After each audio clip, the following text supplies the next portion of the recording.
आज पुत्रदा एकादशी है। कोई कार्य अटक रहा है, तकलीफ आ रही है, दुख है, लक्ष्मी नहीं आ रही, परेशान हो, तो आज पुत्रदा एकादशी है। 108 बेलपत्र की, जो बेलपत्र होते हैं उसकी, इसको छेद तो करते नहीं है सुई से, बेलपत्र की डंडी को बांधते जाओ 108 बेलपत्र की माला बना लो और माला बनाकर भगवान शंकर के गले में, शंकर के शिवलिंग को जो चढ़ा देता है उसकी मनोकामना भगवान शंकर पूरी कर देते हैं। महाराज माता सती ने जो तप करा, जो साधना करी, वो सुख देने वाली थी महाराज।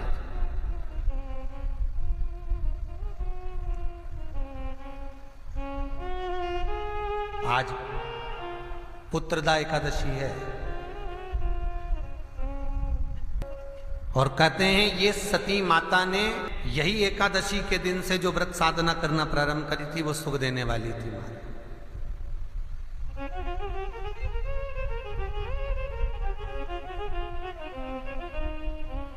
पहली बार माता सती ने भगवान शंकर की आराधना आज ही से चालू करी थी। निवेदन है आपसे भी, शंकर भगवान ये रविवार, ये सोमवार, ये मंगल, ये बुध, गुरु, शुक्र और शनि,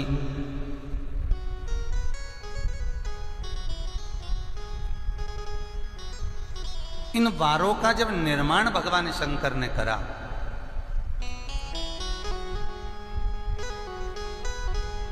इन वारों का निर्माण जब भगवान शिव करते हैं, भगवान शंकर रविवार, सोमवार, मंगल, बुध, गुरु, शुक्र और शनि इन वारों को निश्चित करते हैं, तब सारे ग्रह अनुकूल होकर भगवान शंकर के सामने खड़े हो जाते हैं।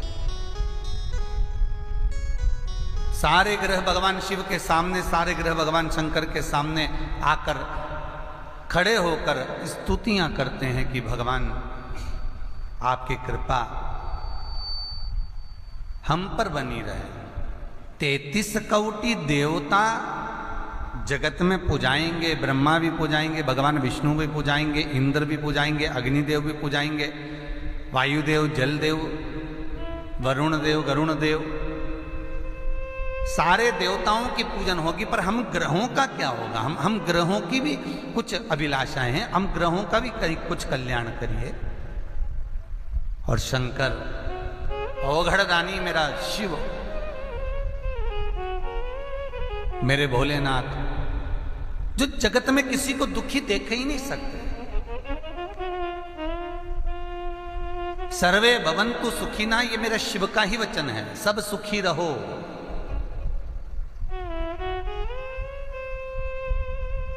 सत्यमय जीवन को जियो और अपने जीवन को सार्थक बनाने का प्रयास भी करो। कमाया और छोड़ा। एक निवेदन आप सबसे है, आप कहीं दान नहीं कर सकते मत करो, आप सत्कर्म नहीं कर सकते मत करो, आप बेन बेटी को भी नहीं दे सकते मत दो, आप गौ माता को भी नहीं दे सकते मत दो, आप ब्राह्मण संत को नहीं दे सकते मत दो। पर निवेदन इतना सा है, अपने ऊपर उस धन को खर्च जरूर करना, स्वयं के ऊपर।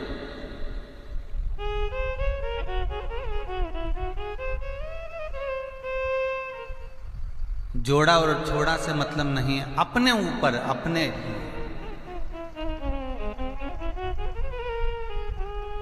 महाराज लाखों रुपए लेकर कोई दूसरा व्यक्ति तुम्हारा खा जाता है। कई पैसा तुम्हारा व्यापार में कहीं ना कहीं लाख, 50,000, 2,000, 20,000, 25,000, 50,000, 10 लाख, 5 लाख, 25 लाख, 50 लाख रुपया तुम्हारा व्यापार में कहीं ना कहीं साल 2 साल में डूब जाता है। कहीं तुमने इधर उधर पैसा दिया होगा तो वो पैसा भी कहीं ना कहीं डूब जाता है।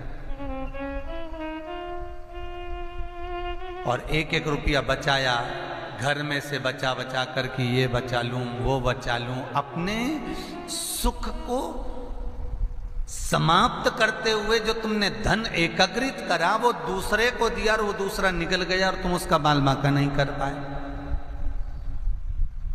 तो स्वतः अपने ऊपर क्यों ना सुख का भान करें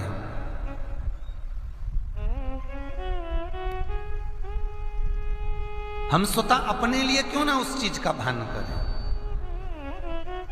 कितना सुंदर कहा है, बर्तन को जितना बाहर से मांजना चाहिए उससे दुगना बर्तन को अंदर से मांजना चाहिए। बोलो सही है कि गलत है?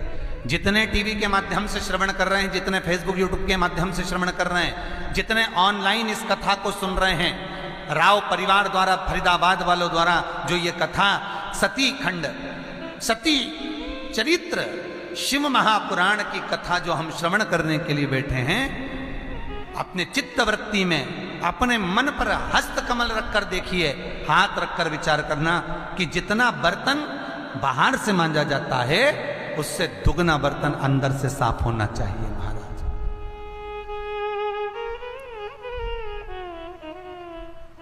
बाहर से थोड़ा बहुत गंदा भी होगा तो चल जाएगा, पर अंदर से बर्तन अगर गंदा होगा तो दूध रखोगे तो फट जाएगा, कुछ बनाओगे तो बेकार हो जाएगा, कुछ रखोगे तो बेकार हो जाएगा। बर्तन अंदर से साफ करना जरूरी है। उसी तरह काम, लोभ, विषय, आसक्ति, वासना, तृष्णा, ये भीतर से साफ होना चाहिए। केवल शरीर साफ करने से या शरीर को स्नेह पाउडर लगा लेने से, बहुत सारा तिलक छापा लगा लेने से, बहुत बड़े बड़े बाल बढ़ा लेने से और बहुत सुंदर श्रृंगार कर कर बैठ जाने से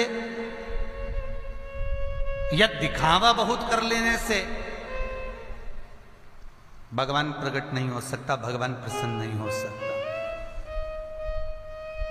मेरे विश्वनाथ को पाना है, मेरे शंभु को, मेरे शंकर को, कैलाशी अविनाशी को पाना है तो भीतर से मन को साफ करना पड़ेगा, अपनी चित्तवृत्ति को।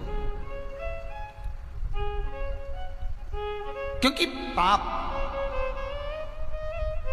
बहुत सस्ता प्रोडक्ट है। पाप पुण्य करने के लिए जाओगे तो 50 बार सोचोगे मैं दान करूं ना करूं, मैं सत्कर्म करूं ना करूं, मैं भजन करूं ना करूं, मैं स्मरण करूं ना करूं, मैं कीर्तन करूं ना करूं, मैं ये कर्म करूं कि ना करूं, मैं मंदिर जाऊं कि ना जाऊं, मैं शंकर को एक लोटा पानी चढ़ाऊं कि ना चढ़ाऊं, मैं शिव को समर्पित करूं कि ना करूं। पाप बहुत सस्ता प्रोडक्ट है, पुण्य बहुत कठिन प्रोडक्ट है। पुण्य जब हम कमाने की बारी आती है, पुण्य कमाने के लिए हम जब तत्पर होते हैं तो 50 बार विचार करते हैं कि हम ये पुण्य कमाएं कि ना कमाएं, कैसे कमाएंगे। पुण्य कमाने के लिए आगे बढ़ेंगे तो फिर पाप हमें घेर लेगा। पर पाप करने के लिए जब कहीं चोरी करने की बात आए, काम में डूबने की बात आए, आसक्ति की बात आए, तृष्णा की बात आए, लोभ की बात आए, विषक्तियों की बात आए,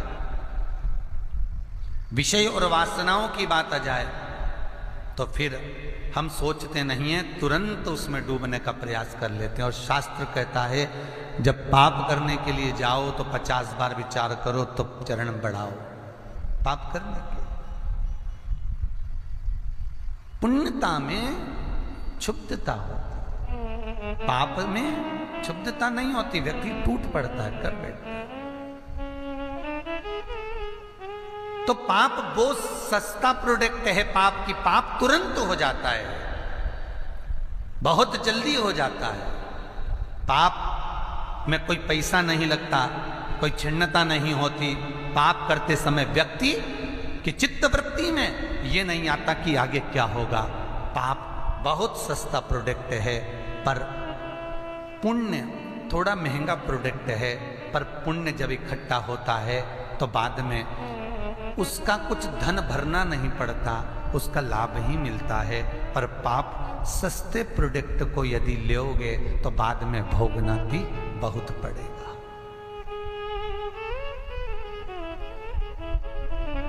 भोगना पड़ेगा। हम तेरी दुनिया में आकर खो गए,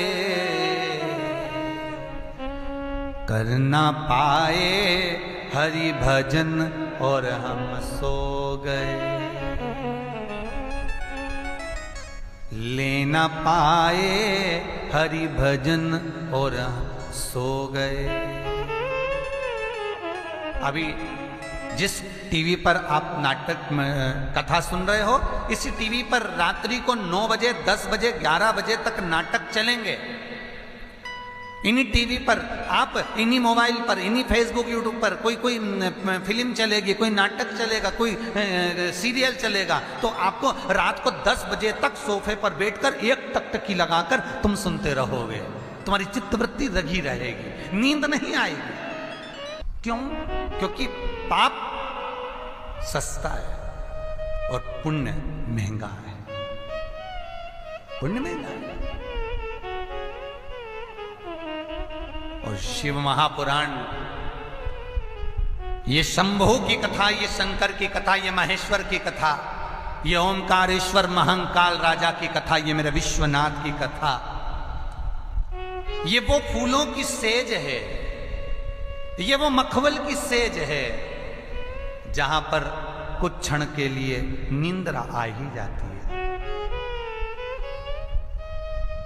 टीवी में सीरियल, नाटक, फिल्म, ये कांटों की सेज है, वो चुपते रहते हैं, इसलिए नींद नहीं आती, यहां आ जाती। तो बाहर और अंदर से बर्तन मांजने में सबसे ज्यादा बर्तन को साफ करना जरूरी है अंदर से। बाहर से बर्तन मंजा ना मंजा, बाहर से बर्तन थोड़ा गंदा भी होगा तो चलेगा, पर भीतर से बर्तन साफ होना चाहिए। काम, लोभ, विषय, आसक्ति, तृष्णा, वासना, ये भीतर से समाप्त होना चाहिए।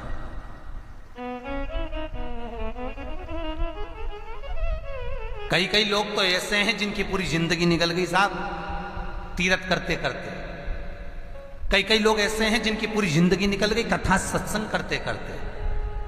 कई लोग ऐसे हैं जिनके घर के लोग अगर कहीं कथा होती थी तो रोज कथा सुनने जाते थे। कई लोग ऐसे हैं जो टीवी पर भी रोज कोई ना कोई महाराज की कथा सुनते ही हैं।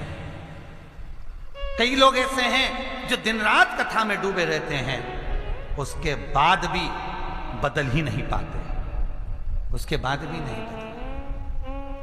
वही क्रोध करना, वही चिड़चिड़ करना, वही अपशब्द कहना, वही गालियां देना, वही ताने देना, वही कमेंट्स करना, वही अपशब्द कह देना, वही कोस देना, वही निंदा कर देना, वही कुछ बोल देना, किसी का चित्त वृत्ति हृदय दुखा देना।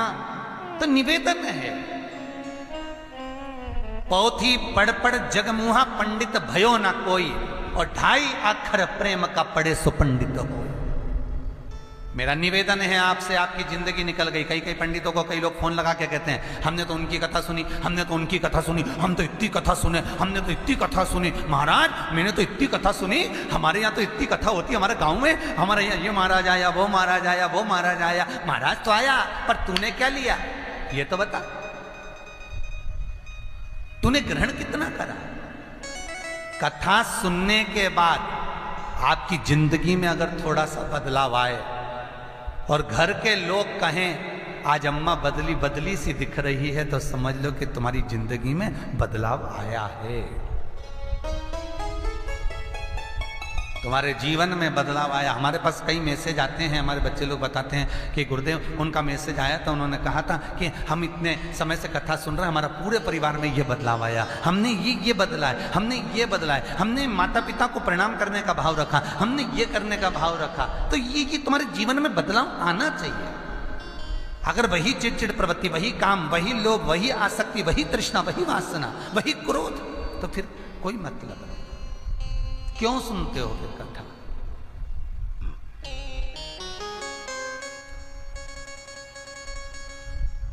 कितने बड़े बड़े पंडाल लगते हैं साहब, कितने बड़े बड़े पंडाल। उन पंडालों का स्टेज बनाने में कम से कम 10 लाख रुपए खर्च हो जाते हैं। कई महाराजों के पंडाल के स्टेज बनाने में 10-10, 15-15 लाख खर्च होते हैं। पंडाल लगाने में कम से कम 10-15 लाख खर्च होता है। कितनी पब्लिक इकट्ठी होती है, हजारों लाखों। और मेरा निवेदन है, जितनी पब्लिक कथा में आती है उन सबका एड्रेस लिख के रखो, उन सबका पता लिख के रखो। और जो कथा करवाने वाले उनसे निवेदन है, इनके घर पर जाकर देख के आना कि इनको कथा का कितना असर हुआ है। कुछ हुआ, यहाँ से सुनी, यहाँ से निकाल दी, बची कुची थी, कपड़े से झटकार दी। घर पहुंचे, परिवार वालों ने पूछा कहाँ गई थी, कथा में गई थी। क्या सुना? बहुत कुछ सुना। क्या लेके आई? प्रसाद का दोना लेकर आई। ये प्रसाद है, ये प्रसाद ले लीजिए। कथा तो वहीं छोड़ी आए। हम अपनी वृत्ति में क्या लेकर आए? केवल भीड़ बढ़ाने से कथा नहीं होती महाराज। सुखदेव जी महाराज ने राजा परीक्षित को अकेले को कथा सुनाई थी बट वृक्ष की छांव में। शंकर भगवान ने माता पार्वती को अकेले में कथा सुनाई थी अमर कथा, अमर गुफा में।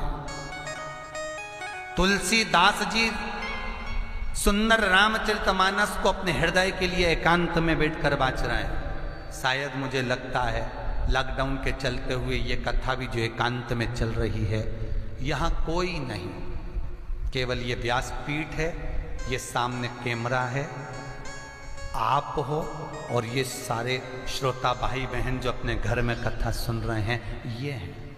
मेरा निवेदन आपसे रहेगा, आज एकादशी के दिन यदि बन सके तो इस कथा की सबसे बड़ी भेंट, सबसे बड़ी दक्षिणा यही है कि कथा में से थोड़ा सा ग्रहण कर कर अपने जिंदगी को सुधारना,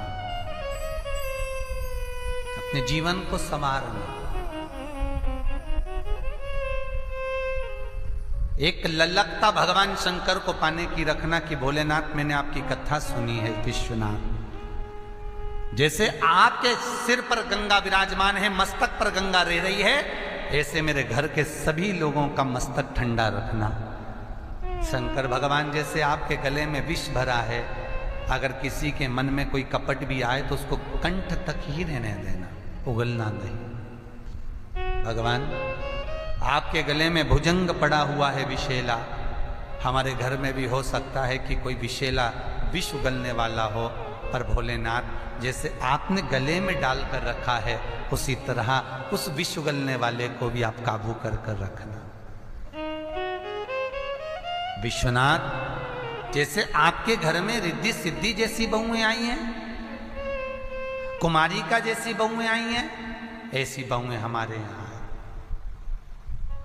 ऐसी बहुएं। भोलेनाथ जैसे आपने अपनी बेटी का विवाह करा, जिस पुरुष के साथ आपने अपनी बेटी अशोक सुंदरी की शादी करी, इतना भावपूर्ण तुम्हें जो जमाई मिला, भक्ति में रमने वाला जो तुम्हें दामाद मिला, ऐसा दामाद हमको भी दीजिए।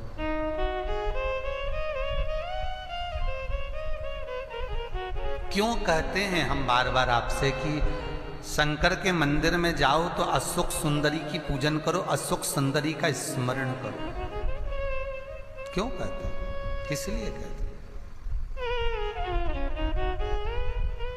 किस कारण,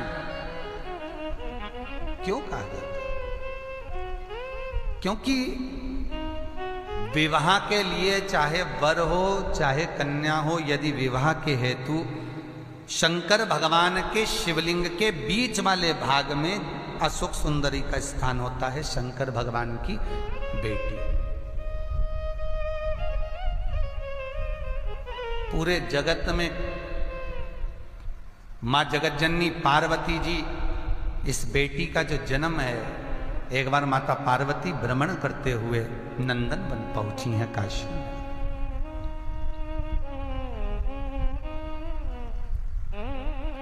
और नंदनवन में काशी में माता पार्वती जी जैसी पहुंची शंकर जी के साथ, भगवान शंकर ने कहा पार्वती मुझे किसी काम से जाना पड़ेगा, तू यहां रुक। पार्वती जी कहती मैं अकेली क्या करूंगी, इस जगह पर मैं अकेली रहकर क्या करूंगी, भोलेनाथ मैं भी आपके साथ चलूंगी। नहीं नहीं तू रुक, मैं क्या है। शंकर भगवान जैसे ही पार्वती को छोड़कर चले तो पार्वती कहती है मैं अकेली हूं। शंकर भगवान कहते सामने अशोक का वृक्ष है और इस वृक्ष से जो तू मांगेगी तुझे मिल जाए, जो तू मांगेगी तुझे प्राप्त हो जाएगा। और माता पार्वती जी ने हाथ जोड़कर वो अशोक के वृक्ष के सामने हस्त कमल जोड़कर निवेदन करा, हे वृक्ष तुम मुझे एक बेटी प्रकट करो। अशोक के वृक्ष से एक कन्या प्रकट हुई जो शोक को दूर करने वाली थी, उसका नाम अशोक रखा। अशोक सुंदरी, सुंदर इतनी थी, इतनी सुंदर थी, उसकी सुंदरता का व्याख्यान करा जाए तो शास्त्र कहता है कि अशोक के वृक्ष से जब वो उत्पन्न हुई थी तब उसका कलर काला था, श्याम था। पर माता पार्वती के सामने जब वो आकर खड़ी हुई, मां जगतजननी का जब वो दर्शन करती है, मां जगतजननी का जब वो दीदार करती है, मां जगतजननी का जब वो दर्शन करती है, तो माता की दृष्टि जब उस पर पड़ी तो उसमें सुंदरता अपने आप आ गई। शास्त्र कहता है आप बाजार से साड़ी खरीद कर लाओ, भले 200 रुपए की हो, भले 200 की है, आपके घर में जो भगवान बैठे हुए हैं, आपके घर में जो शंकर बैठे हैं, जगदम्बा बैठी है, गणेश जी बैठे हैं, कार्तिकेय बैठे हैं, आपके घर में लड्डू गोपाल बैठे हैं, आपके घर में जो भी देवी देवता बैठे हैं, भले कोई भी देवता हो, जो साड़ी आप खरीद कर लाए हो वो उस देवता को समर्पित कर दो 5-10 मिनट के लिए। भले 5-10 मिनट के लिए, 2 मिनट के लिए, 1 मिनट के लिए आप वो साड़ी भगवान को दे दो, प्रभु ये आपका। और फिर भगवान से वही साड़ी वापिस ले लो, प्रसाद उसको पहन लो। महाराज किसी को उसका रुपया मत बताना कि कितने की साड़ी है, भले 200 की है, बताना मत ही। बाजार में निकल जाना, सहेलियों के घर चले जाना, मेहमानी करने चले जाना, किसी से मिलने चले जाना, वो साड़ी की कीमत अगर कोई बताएगा तो 200 नहीं बताएगा, वो हजारों में ही बताएगा कि इसकी कीमत बढ़ गई। क्यों? क्योंकि भगवान को समर्पित होने के बाद में वस्तु की कीमत अपने आप बढ़ जाती है। शमशान की राख लोग ले जाके गंगा जी में विसर्जन कर देते हैं, नदियों में फेंक देते हैं, कचरे में डाल देते हैं, और वही शमशान की राख मेरे शंकर पर जब चढ़ती है, भस्म मेरे शंकर पर जब रमती है, उस भस्म को निकालकर पाउच में भरकर जब दिया जाता है तो वही करोड़ों की बिक जाती है महाराज, क्योंकि शिव को लग चुकी है, शंकर को रम चुकी है।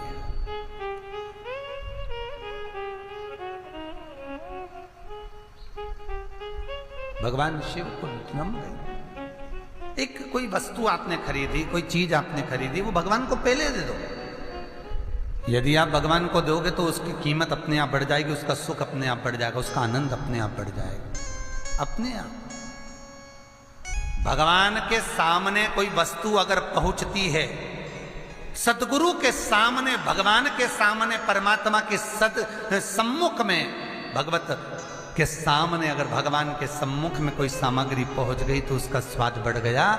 प्रैक्टिकल करके देखना, कहीं सियोर वाला महाराज झूठ तो नहीं बोल रहा, तो आज ही प्रैक्टिकल करना, थोड़ी सी कोई प्रसाद बना लेना, थोड़ा सा कोई प्रसाद, कोई आटा सेक कर, आज तो खैर एकादशी हो गया, आज मत सेकना तो कल सेक लेना है, कोई आटा सेक कर शक्कर मिलाकर पंजेरी बनाना, दूध दही शहद शक्कर मिलाकर पंचामृत बनाना, एक पंजेरी और पंचामृत सत्यनारायण भगवान के सामने रख देना, एक पंजेरी और पंचामृत शंकर जी के सामने रख देना, एक पंजेरी पंचामृत किसी भगवान के सामने रख देना, एक पंजेरी पंचामृत किसी भगवान के सामने रख देना, और एक पंजेरी पंचामृत फ्रिज के ऊपर रख देना, एक पंजेरी पंचामृत कहीं रसोई घर में पड़े रहने देना, अलमारी पे रखे रहने देना, उसको भगवान के सामने मत ले जाना। तो तुम देखोगे कि जो भगवान के सामने, सत्यनारायण के सामने, शंकर जी के सामने, तुम्हारे भगवान के सामने जो तुमने पंजेरी और पंचामृत जो बनाया है,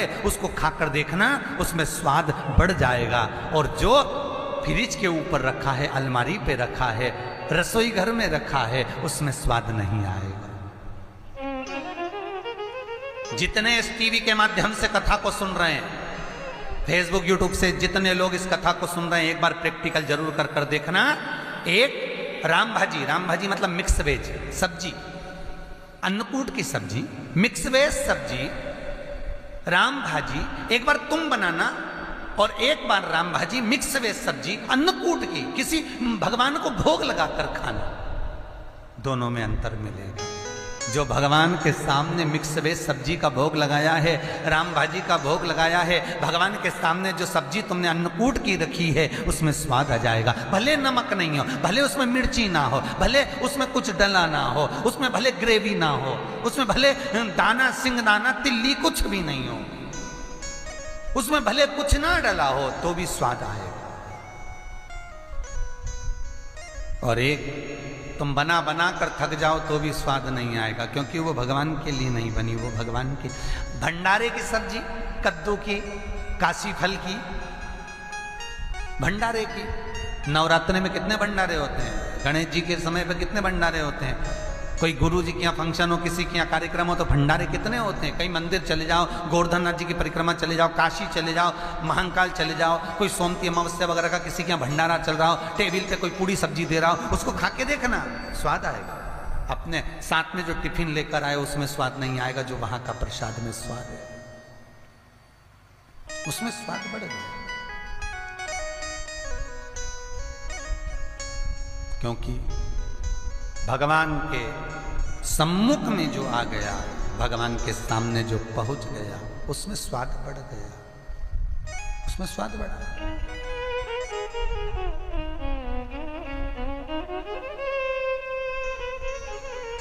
स्वाद बढ़ेगा। बखान क्या करूं मैं राखों के ढेर का,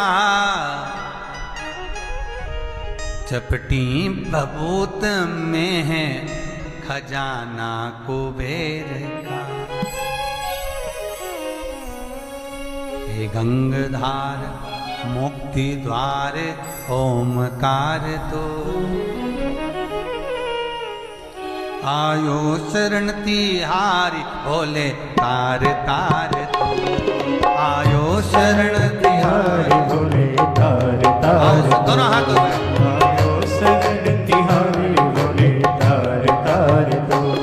कैलाश के निवासी नमो बार बार, नमो बार बार हो, आयो शरण तिहारी भोले तार तार, आयो शरण तिहारी भोले तार तार हो।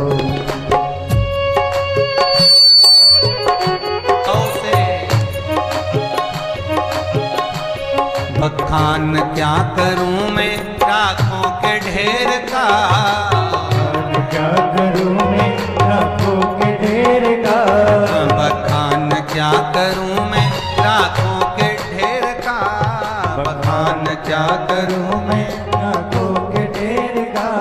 चपटी भभूत में है खजाना कुबेर का, चपटी भभूत में खजाना कुबेर का।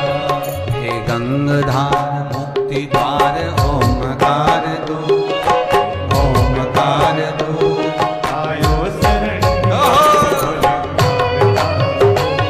आयो शरण तिहारी भोले तार तार दो। हर भोले बार बार हो, आयो शरण तिहारी भोले तार तार दो, आयो शरण तिहारी भोले तार तार दो। हर भोले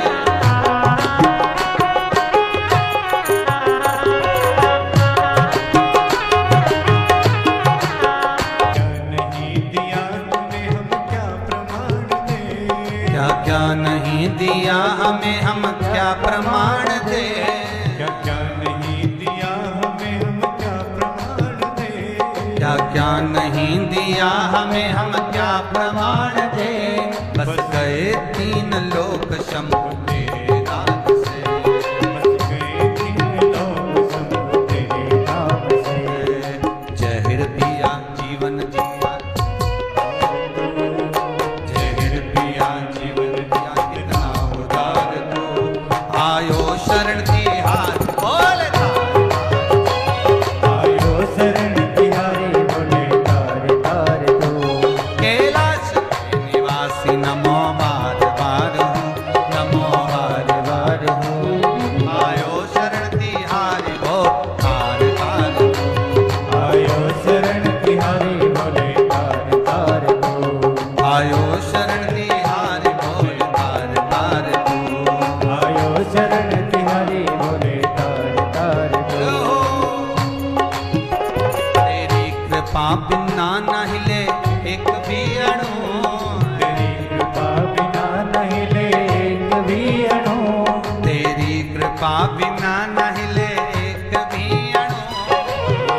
दान मुक्ति द्वार ओमकार तू, ओमकार तू। आयो शरण तिहार बोल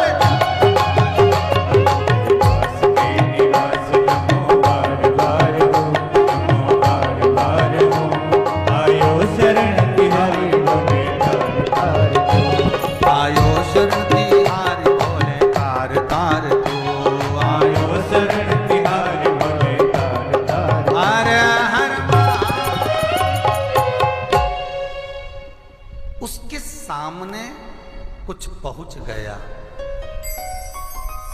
उसके सम्मुख में अगर कोई आ गया तो वो सिद्ध हो गया, सिद्ध।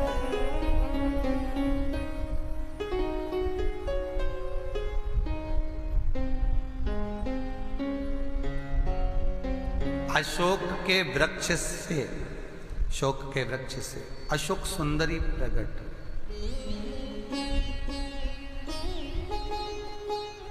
श्याम कलर है, नेत्र बड़े हैं,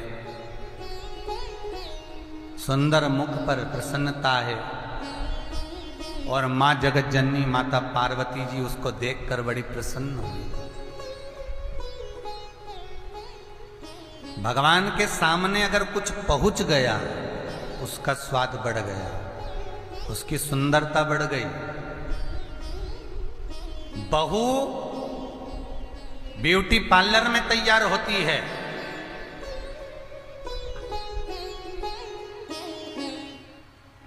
सास सत्संग में तैयार होती है।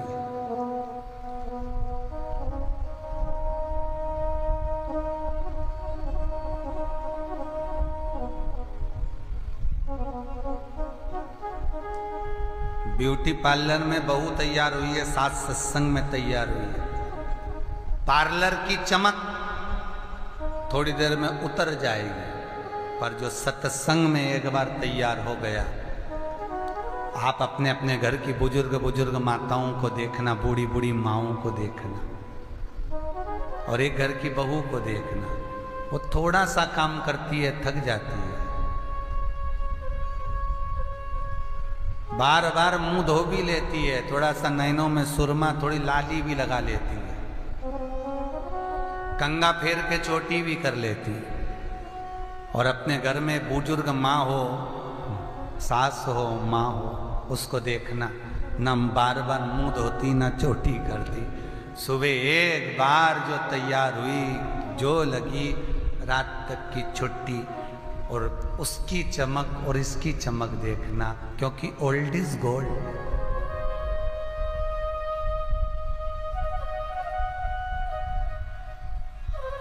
ये चमक, ये दमक, फुल वन में महक, सब कुछ सरकार तुम ही से।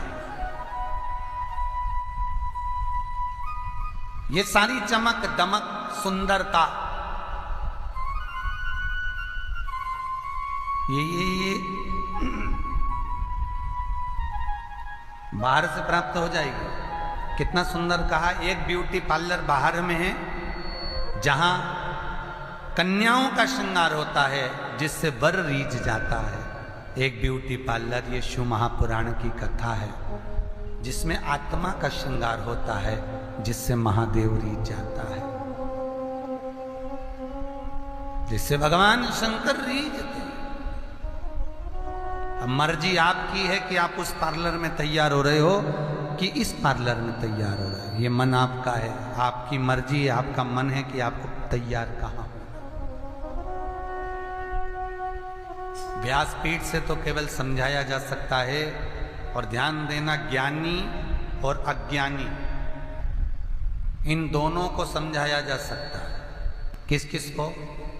बोलो जितने लोग टीवी के सामने बैठे हैं, ज्ञानी और अज्ञानी, इन दो लोगों को समझाना सरल है, पर अभिमानी को समझाना कठिन है।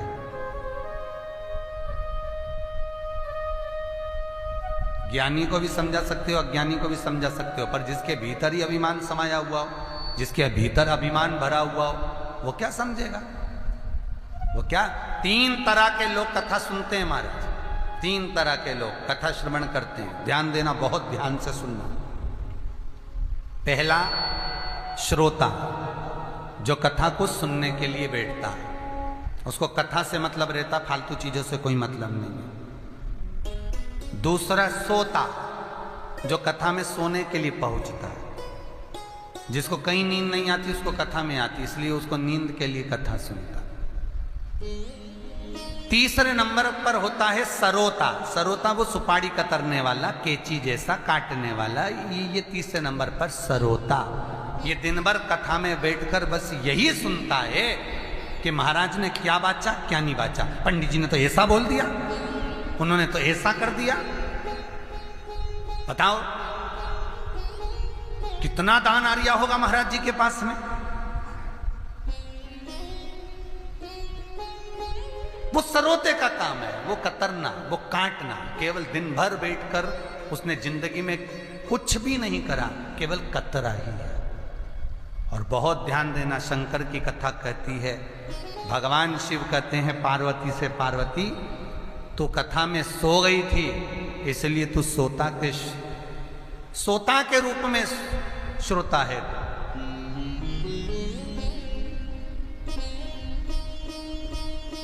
एक निवेदन भगवान शंकर पार्वती से कहते हैं, तू 15 मिनट की कथा सुन, 10 मिनट की कथा सुन, 5 मिनट की कथा सुन, भले आधे घंटे की कथा सुन, पूरी कथा में ना तो तुझे सोना है और ना सरोता बनकर कतरना है। जो अच्छा मिले उसको ग्रहण कर लीजिए, जो बेकार मिले उसको छोड़ दीजिए। एक उंगली अगर हम किसी पर उठाते हैं तो ये 3 उंगलियां हमारे भीतर जाती है कि तुम अपने अंदर झांक कर देखो कि तुम कैसे हो। तब दूसरे पर उंगली उठाना कि वो सामने वाला कैसा है।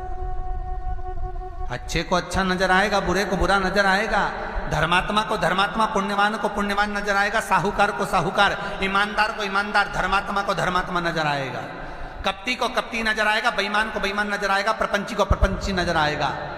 आपकी दृष्टि पर जिस कलर का चश्मा चढ़ा होगा, सामने वाला व्यक्ति उसी कलर में नजर आएगा।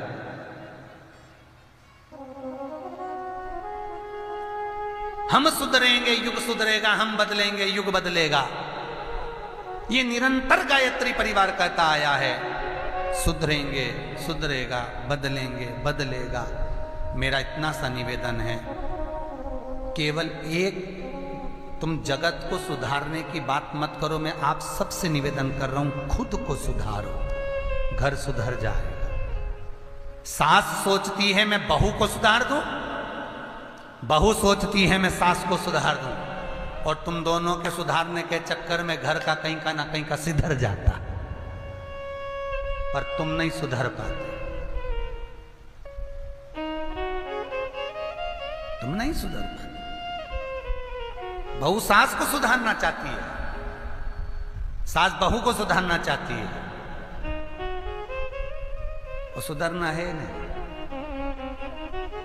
जरा जरा सी बात में मुंह फुला कर बैठ गए, कहीं बात करना बंद कर दिया। अरे कभी विचार करिए, विचार करना कभी जिंदगी में एक बार कि सास के पास जो दौलत है वो क्या वृद्धाश्रम में देकर जाएगी? सास के पास में जो रकम पड़ी है, सोना चांदी पड़ा है, तो क्या वो गौशाला में देकर जाएगी? सास के पास में जो दौलत पड़ी है तो क्या वो अनाथालय में देकर जाएगी? नहीं। बेटा कैसा भी हो, बहू कैसी भी हो, वो जोड़ जोड़ के अगर मर रही है तो वो तुम्हारे लिए जोड़ रही है, वो तुम्हारे लिए जोड़ रही है।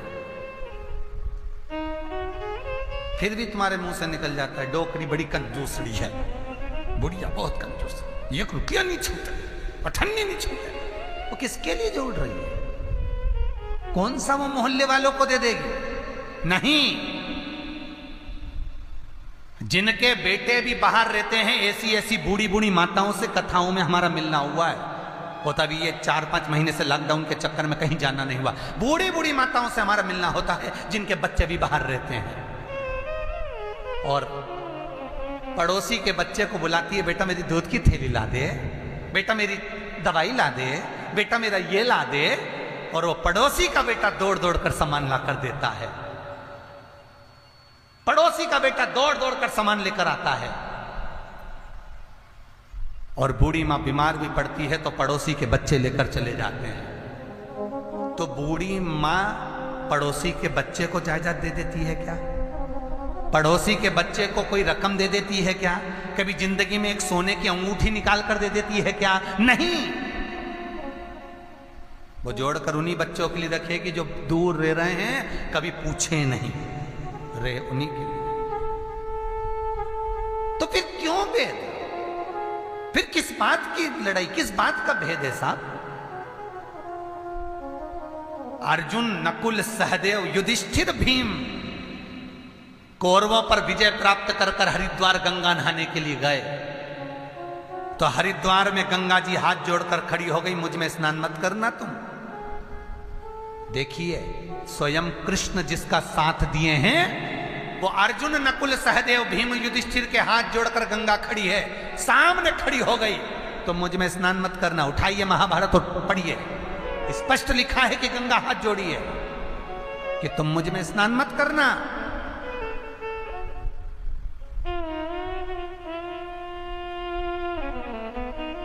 युधिष्ठिर ने पूछा, गंगे मां, हमने कौन सा पाप कर दिया जो आप मना कर रही हो कि मुझ में स्नान मत करना? गंगा कहती है, कैसे भी थे तो तेरे भाई थे, तो तेरे कुल के, जो उनको मारकर तू खून के दाग धोने मेरे जल में आया है। सुन ले युधिष्ठिर, सुन ले नकुल, सहदेव, अर्जुन, भले हस्तिनापुर का राज्य मिल गया, तुम्हारे पास में दौलत आ गई, दिल्ली के तुम राजा बन गए, हस्तिनापुर के तुम राजा बन गए, तुम्हारे पास में राजसी ठाट आ गया, तुम राजा कहलाने लगे, द्रौपदी महारानी कहलाने लगी, कुंती राजमाता कहलाने लगी। गंगा कहती है, केवल नाम कमाया, दौलत कमाई, सत्ता कमाई, पर उस परम धाम में तुमने सुख नहीं कमाया। उस परम धाम में तुम्हें सुख नहीं कमाया। तुम जिस परिवार को तुमने मारा है वो तुम्हारे ही थे, इसलिए मरने से पहले तुम भी तुम्हारे परिवार के लिए रो रो कर मरोगे। लगाइए हिसाब। बद्रिकाश्रम का दर्शन करने के बाद जब पांडव गौलोक धाम के लिए, बैकुंठ के लिए प्रवास करते हुए आगे बढ़े, उठाइए महाभारत का चरित्र,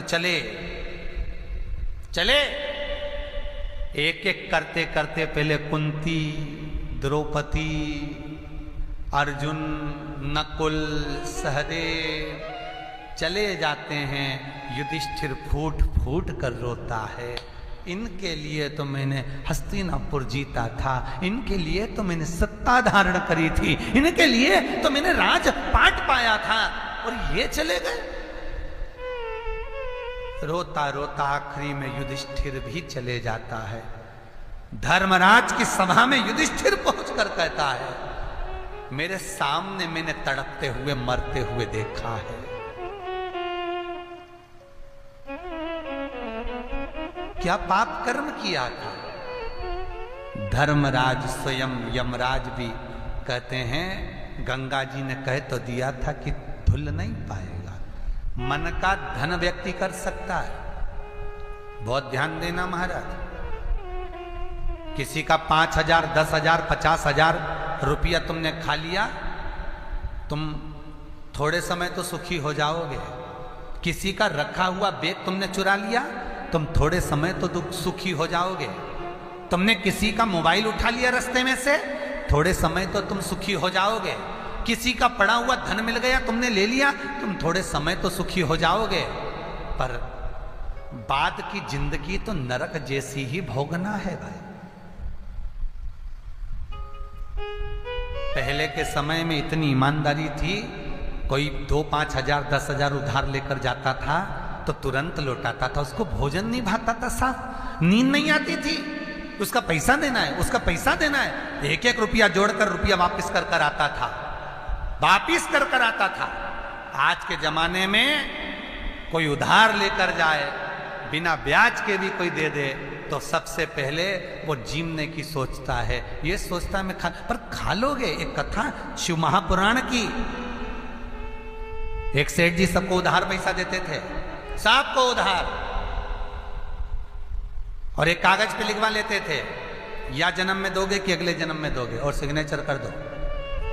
जो चतुर होता था वो कहता था हम यही जन्म में दे देंगे, जो खाने की नियत रखता था वो कहता था अगले जन्म में देंगे।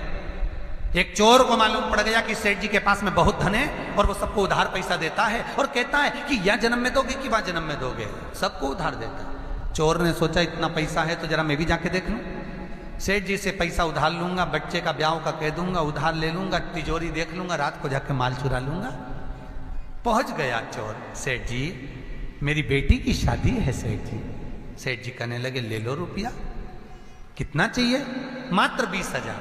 या जन्म में दोगे कि वह जन्म में दोगे? चोर ने सोचा यह जन्म किसने देखा, अगले जन्म में देंगे। अगले जन्म कौन देखा? अगले जन्म में देंगे, ठीक है ले जाओ। ले गया। रात को चोर आया, सेठ जी के बाड़े में, सेठ जी के घर के बाहर बहुत सारी भैंस बंधी हुई थी सेठ जी की। सेठ जी दूध का धंधा करते थे, बहुत भैंस बंधी थी। चोर उसी भैंस के तबेले में जाकर छुप गया, और भैंस के तबेले में जाकर चोर छुपा। उसने सोचा सेठ जी उठ के जाएं और इनकी तिजोरी उठा कर ले जाऊं। रात के 1:30 बज गई। 1:30 बजे ये चोरी करने के लिए निकला ही था, इतने में सारी भैंसें आपस में बात कर रही थी। एक भैंस ने दूसरी भैंस से कहा जी तो कितने साल से दूध दे रही है? वो बोली 4 साल से। दूसरी से पूछा तू? मैं 6 साल से दूध दे रही। तो मैं 3 साल से दे रही। एक बहुत पुरानी भैंस थी, 8-10 साल से दूध दे रही थी। उससे पूछा अपन सब भैंसें सेठ जी को इतना दूध क्यों दे रही हैं? पुरानी भैंस बोली ये सेठ बड़ा चतुर है, जब भी पैसा उधार देता है तो पूछ कर देता है कि या जन्म में दोगे कि अगले जन्म में दोगे। जो उस जन्म में नहीं देकर आता, अगला जन्म भैंस का लेकर सेठ जी क्या निचोड़ के देना पड़ता है।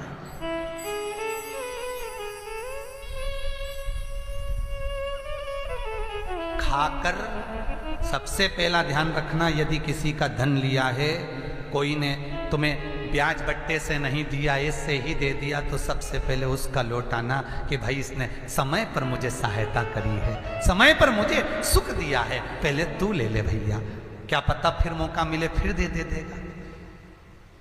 पर यदि खा लिया, चले भी गए, ना जाने कितने जन्म लेकर भोगना पड़ेगा, कितने जन्म।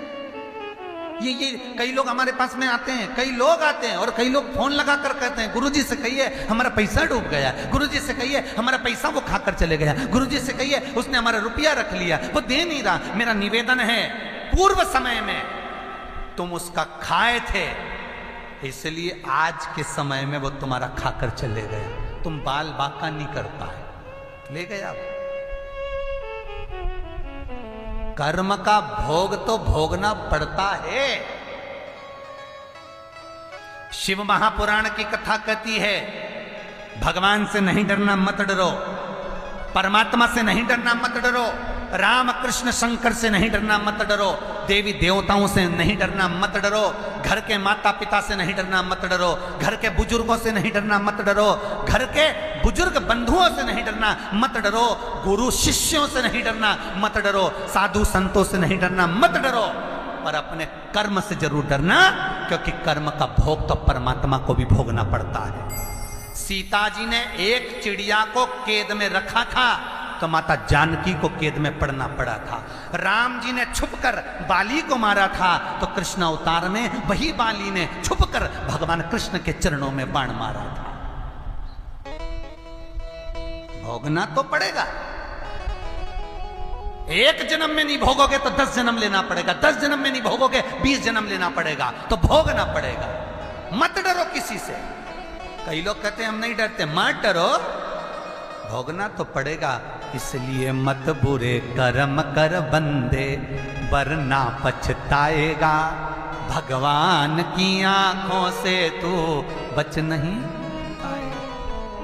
कर मेरा आप सभी श्रोता भाई बहनों से निवेदन है, आपने जो गौ माता के लिए दान दिया, वृद्धाश्रम के लिए दान दिया, शंकर के मंदिर के निर्माण के लिए दान दिया, उनसे मेरा हाथ जोड़ के निवेदन है, आपने अगर 2 रुपया भी दिया है तो एक बार यदि सीहोर के पास में से निकलो तो एक बार जरूर आकर देखना कि तुम्हारा दिया हुआ धन सही जगह लगा कि नहीं लगा। हम खुद कहते हैं गौ बेटी और धन 50 बार विचार करना, तब विचार कर देना कि सही जगह लगाया कि नहीं लगाया। उसको भी मुंह दिखाना है उस परमात्मा को। एक बार जाकर खड़े तो होना पड़ेगा, पूछेगा। जरा सा इनकम टैक्स वाला आता है और हिसाब लेता है तो लोगों के पसीने छूट जाते हैं केवल इंसान को हिसाब देने में। जब वो 100 साल का हिसाब लेगा, एक एक श्वास का हिसाब लेगा, कहां गंवा दी, क्या करा था, पूछेगा, देना पड़ेगा। बहुत ध्यान से देना।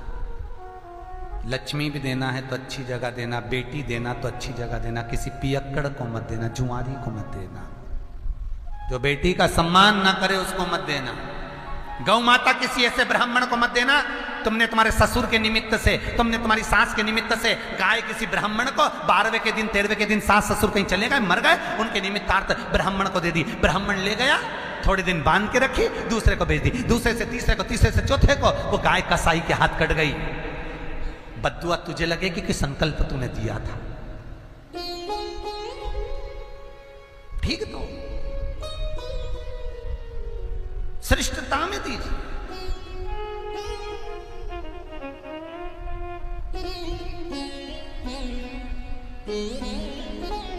समर्पण अगर आपका अच्छा है, श्रेष्ठता भगवान के सामने रखो।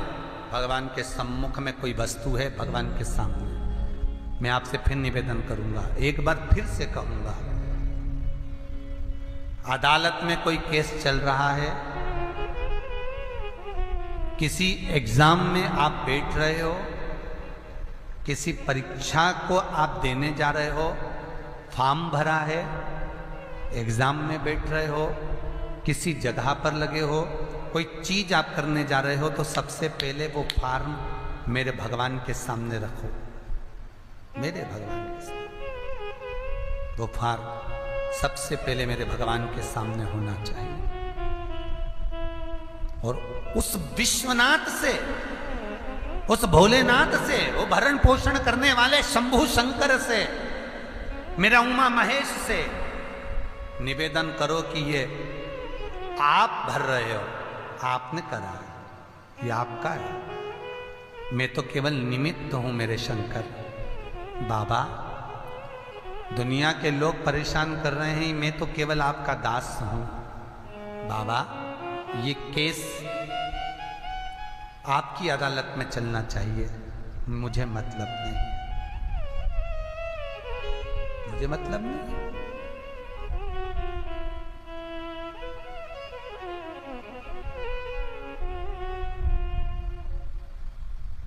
मुझे उससे कोई मतलब नहीं।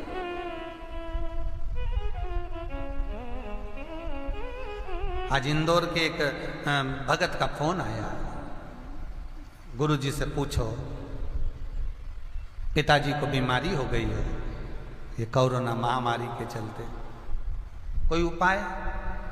डॉक्टर अंदर जाने नहीं देंगे। कल रात्रि की बात थी, बच्चों का फोन आया, बहुत दुखी व्यक्ति है, रो रहा है। शंकर जी को ये चढ़ाकर इस तरह से प्रयोग कर लो, आराम मिलेगा। सुबह उसका मुस्कुराते हुए फोन आया, पिताजी की तबीयत ठीक है। बस विश्वास आपने शंकर पर करा, विश्वास आपने शिव पर करा। हमने तो केवल कहा था कि तुम चले जाओ और कर लो, तुम विश्वास रखकर गए तो हुआ। विश्वास ही नहीं है तो भगवान कहां मिलेगा साहब? भरोसा है ही नहीं तो तुम तीर्थ भी चले जाओगे तो भगवान नहीं मिलने वाला, तीर्थों में भी जाकर भगवान नहीं मिलने वाला। विश्वास होगा तो घर में परमात्मा आएगा। जैसे राव परिवार कथा करवा रहा है तो विश्वास था सबका। इतने सारे श्रोता भाई बहन रोज भगवान से विनती कर रहे होंगे, फेसबुक खोल खोल के पुरानी कथा सुन रहे होंगे, हमें सियोर वाला गुरु जी की कथा सुनना है, पुरानी पुरानी कथा सुन रहे होंगे। तो भगवान शंकर ने कहीं कृपा करी राव परिवार पर, कहीं कृपा करी जिंदल परिवार पर, इन लोगों ने आपको घर बैठे कथा सुनवा दी। तो इससे बढ़कर विश्वास शंकर की कथा, जो तुम रात को रोज मोबाइल रखकर पुरानी कथा सुन रहे थे, तो शंकर ने कृपा करी तुम पर। ये शिव की कृपा हुई, इसलिए मिल गई।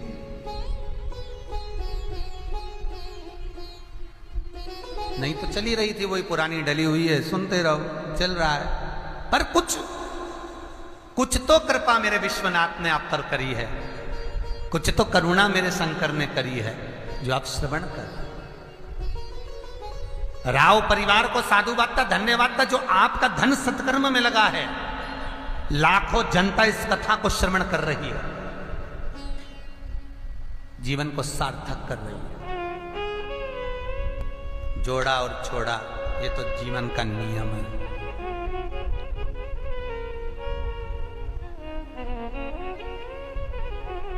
जीवन का नियम। और फिर निवेदन करूंगा, अशोक सुंदरी काली है, श्याम वर्ण की है।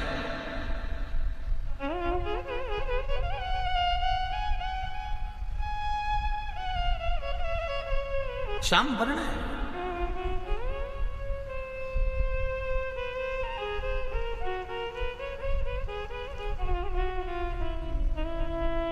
और श्याम वर्ण की वो अशोक सुंदरी, काला कलर है, श्याम वर्ण है। जब माता पार्वती नंदन वन में काशी में बैठी हुई थी और माता के सामने जब अशोक सुंदरी सामने आकर खड़ी हो गई, हर माँ अपनी बेटी को सुंदर देखना चाहती है, हर माँ अपनी बेटी को सुखी देखना चाहती है, हर माँ अपने बच्चों को सुखी देखना चाहती है।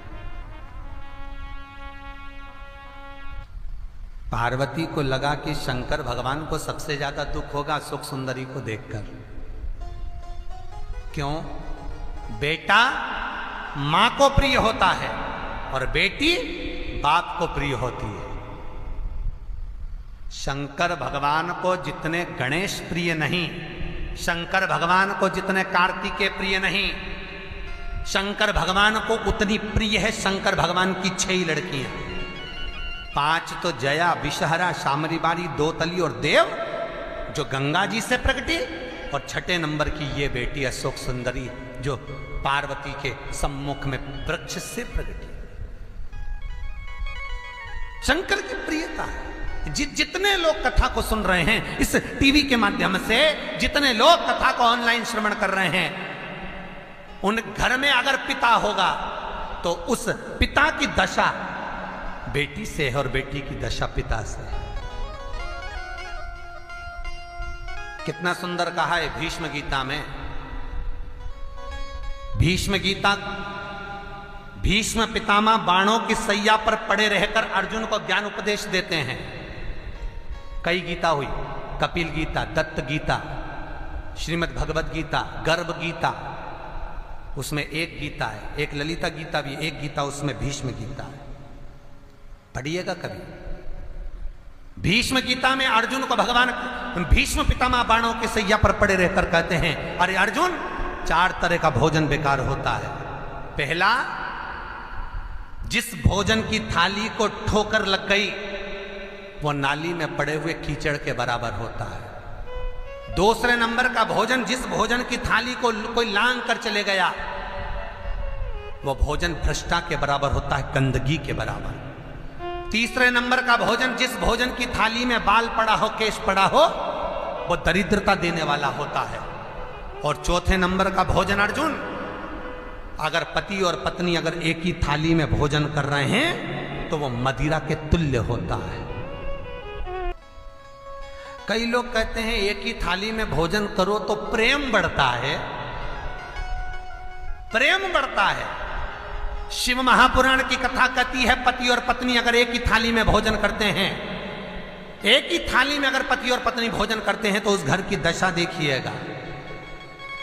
उस घर के बच्चे कभी भी विद्या में उत्तम नहीं निकल सकते, उस घर के बच्चे कभी भी सत्मार्गी नहीं निकल सकते, मार्ग से विचलित ही निकलेंगे, क्योंकि मदिरा के नशे में पैदा हुए हैं।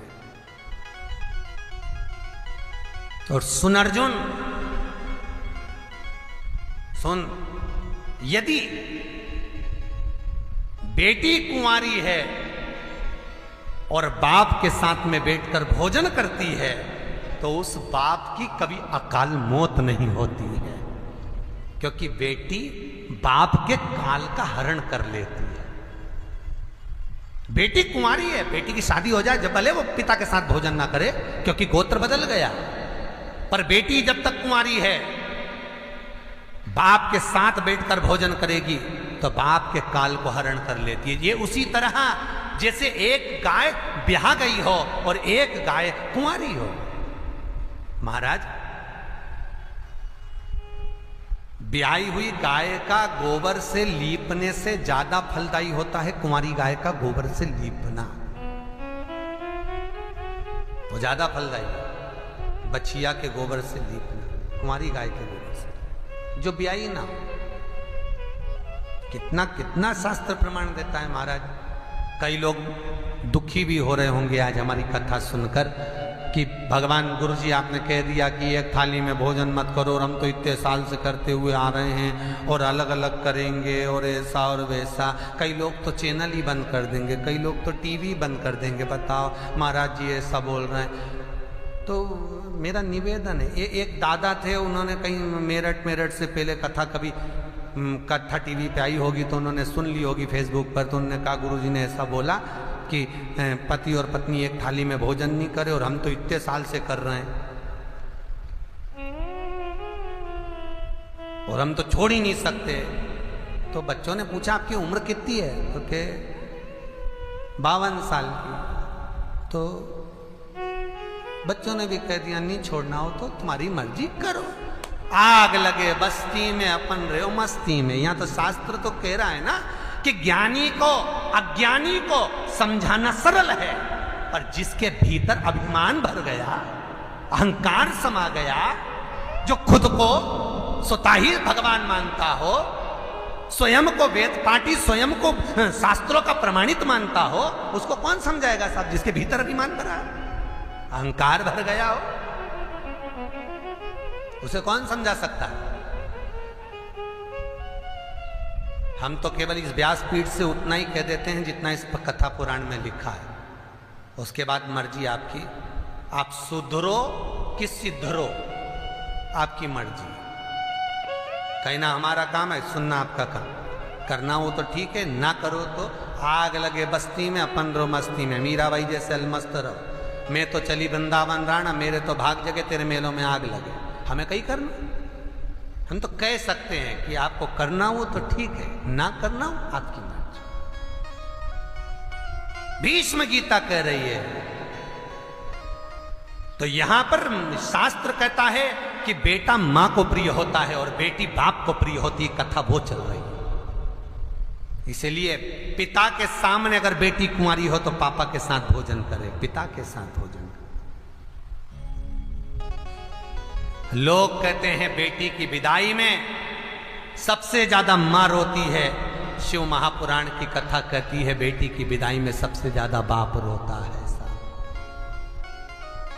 सबसे ज्यादा बाप रोता है। जब अशोक सुंदरी की शादी हुई थी, शंकर भगवान जब अपनी बेटी को विदा कर रहे थे, शिव महापुराण की कथा कहती है शंकर का एक नाम भोला बेटी की विदाई पर प्रकट हुआ था। कौन सा नाम? जम के बोलो, भोला। जितने टीवी पर सुन रहे हैं आज अच्छे से सुन लेना। कल आपको महेश भगवान का अवतार बताया था, आज भोला नाम क्यों पड़ा शंकर जी का वो समझ लेना। शंकर का भोला नाम पड़ा कब था?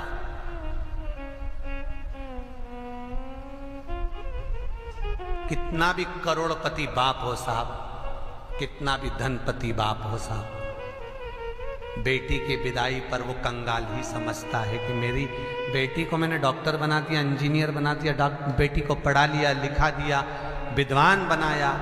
सब कुछ इस बेटी को करने के बाद जिस माँ ने दूध पिलाया, जिस बाप ने हाथ पकड़कर स्कूल ले जाना सिखाया, दुकान की शटर गिराकर बेटी को लेने ट्यूशन चले गया, दुकान को बढ़ाकर नौकर के सुपुर्द कर कर बेटी को लेने कॉलेज चले गया, नौकर को नहीं भेजा, खुद गया, वो बाप जब अपनी बेटी को विदा करता होगा, उस बाप की दशा क्या होती हो,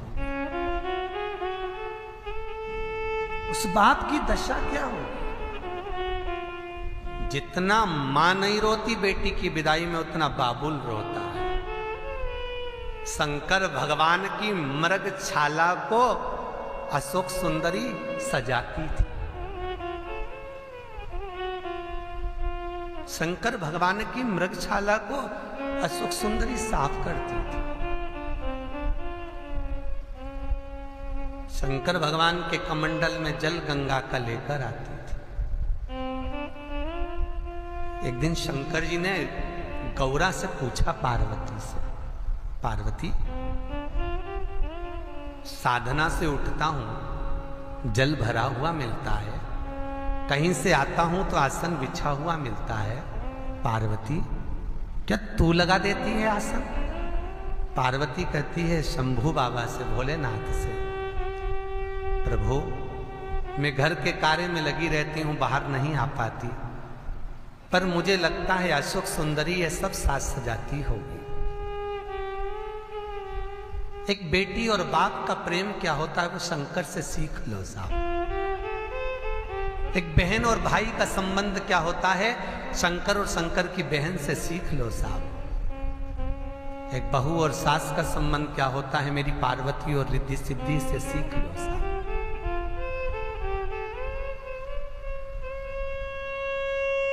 ये कमंडल में पानी तूने भरा है पार्वती? नहीं। नंदी तूने भरा है? नहीं। नंदी एक शब्द कह गए, शंकर भगवान के नयनों से अश्रु बह गया। नंदी ने कहा भोलेनाथ, जिस रास्ते से आप निकल कर जाते हो ना, आपकी बेटी अशोक सुंदरी वो रास्ता साफ कर देती है, बुआर देती है। आज भी बूढ़ा बाप नीचे जमीन पर सोता है या पलंग पर सोता है तो बेटी उसको झटकार देती है, पापा यहां सो जाना, मैंने तुम्हारे लिए गद्दा लगा दिया है, पापा इस आसन पर बैठ जाना, मैंने तुम्हारे लिए आसन लगा दिया है, पापा मैंने ये, पापा आज मैं ये बना कर लाई हूं।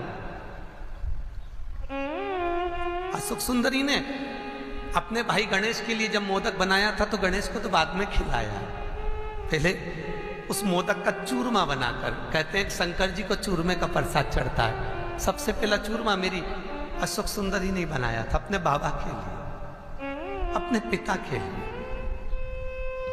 पापा बनाया। नंदी कहते हैं जब आप निकलते हो तो बेटी मार्ग बुहार देती है। आज शंकर भगवान ने अशोक सुंदरी को बुलाया, लाडो को हृदय चित्त लगाया। क्या बातें हैं लाडो? गोदी में, मैं चैनल वालों से निवेदन करूंगा अगर अशोक सुंदरी का फोटो हो तो अवश्य दिखाएं। शंकर की गोद में अशोक सुंदरी बैठी और पार्वती की गोद में गणेश जी बैठे।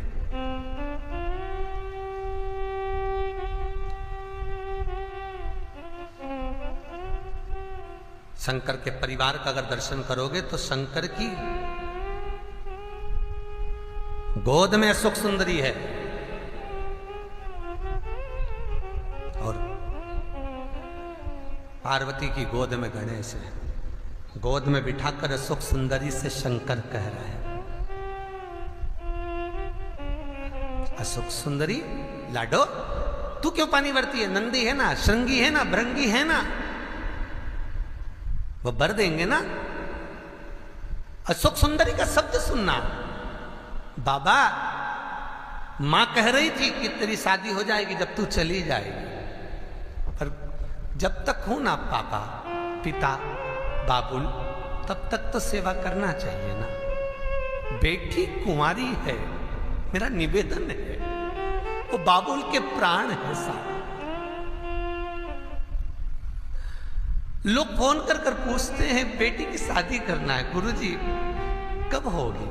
मेरा निवेदन है, ये खुद इतना भाग्य लेकर आइए साहब कि इसकी शादी होने के बाद आप बुलाओगे भी ना तो वो 50 बार बहाने कर जाएगी। मम्मी टाइम नहीं मिल पा रहा, ये कोरोना महामारी आ गई, ये कुछ आ गया।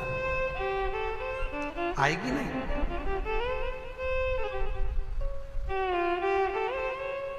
शंकर कह रहे हैं अशोक सुंदरी से, इतने गण तो लगे हैं लाडो, सुंदरी इतने गण लगे हुए हैं, नंदी, भृंगी, श्रृंगी सब है, मां है, तू बाबुल, जब तक मैं हूं ना आपका कमंडल कोई और नहीं भरेगा। बहुत ध्यान देना, बहू और बेटी में ये अंतर होता है।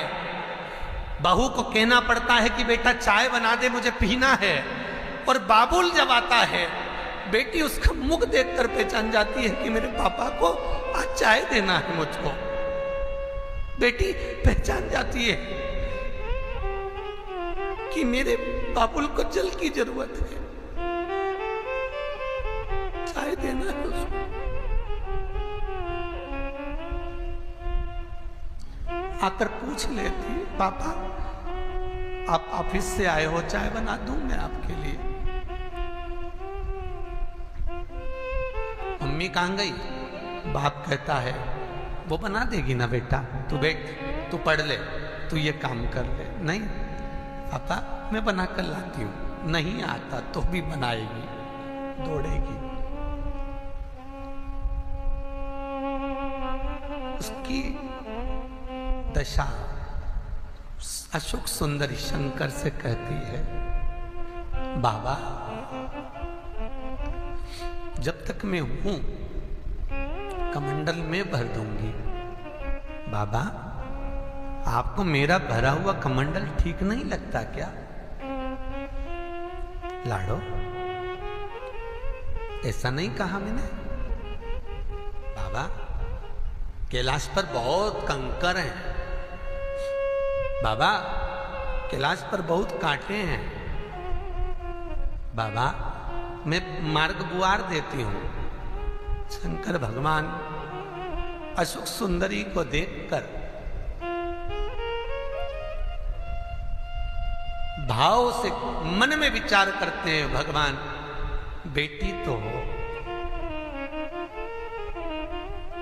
पर वो बेटी जीवन का सुख देने वाली, सुख देने। इसलिए शायद माता पार्वती अशोक सुंदरी का जो श्याम वर्ण था, काली दिख रही थी, मां को दुख शायद इसीलिए हुआ होगा, मेरी बेटी से को देखकर मुझसे ज्यादा दुख शायद शंकर भगवान को होगा, शायद शिव को।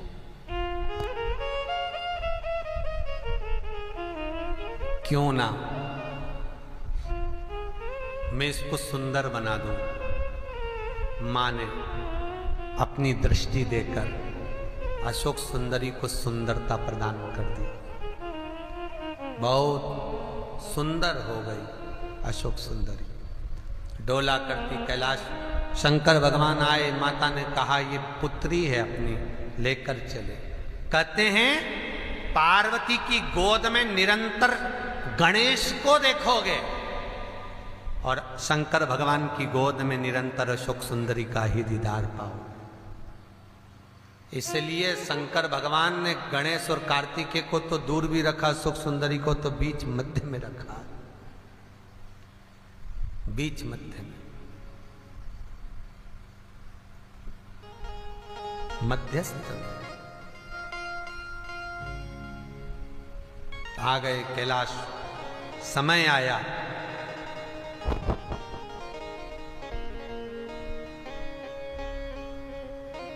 जिस समय अशोक सुंदरी बड़ी हुई तो पार्वती जी ने शंकर जी से कहा कि बेटी का विवाह करना है। शंकर भगवान ये पार्वती से पूछते हैं, पार्वती दुनिया की रीत बड़ी विचित्र है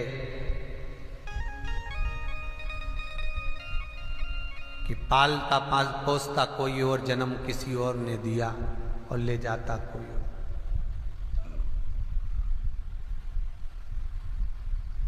कोई ले जाता।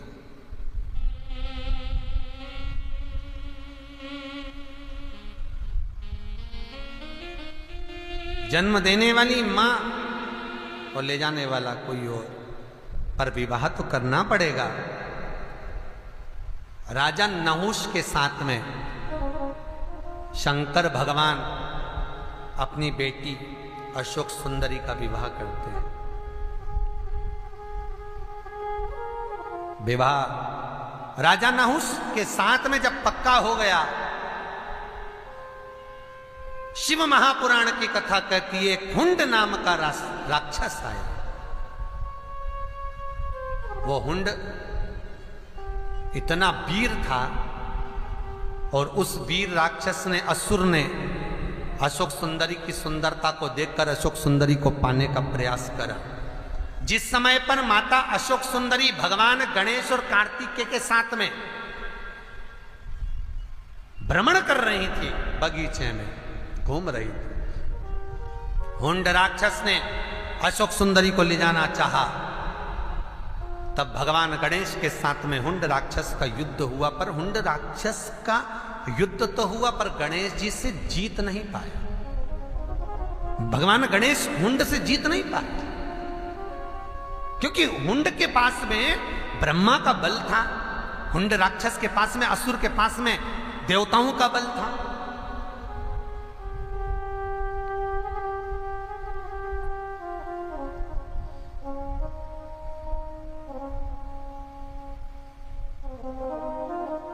इस हुंड को गणेश जी नहीं मार पाए। कार्तिकेय षडानंद आ गए और षडानंद कार्तिकेय ने भी संहार करना चाहा हुंड का, नहीं मारा, हुंड नहीं मरा, नहीं मरा। तब माता अशोक सुंदरी ने देखा कि ये मेरे भाइयों को कष्ट दे रहा। अशोक सुंदरी स्वतः स्वयं का कष्ट नहीं, मेरे भाइयों को कष्ट दे रहा। तब भगवान शंकर का ध्यान कर कर अशोक सुंदरी ने भगवान शिव का स्मरण कर कर मांगा, पिताजी अगर मैंने प्रेमवश, भाववश, बिना दिखावे के आपके दरवाजे को बुआरा हो तो मुझ में इतनी प्रबलता आए कि एक तिनके से इस हुंड का मैं संहार कर दूं। जिस कचरे को, जिस कांटे को माता अशोक सुंदरी ने, शंकर भगवान की पुत्री अशोक सुंदरी ने बुआरा था, उस कचरे के ढेर में से तिनके को उठाकर फेंक दिया और हुंड राक्षस का, असुर का संहार कर दिया।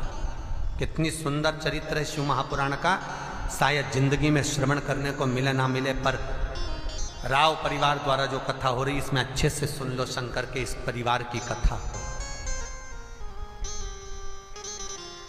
इस चरित्र को बड़ा ध्यान से सुनना कि अशोक सुंदरी ने कचरे के ढेर में से एक उठाकर हुंड राक्षस का संहार कर दिया।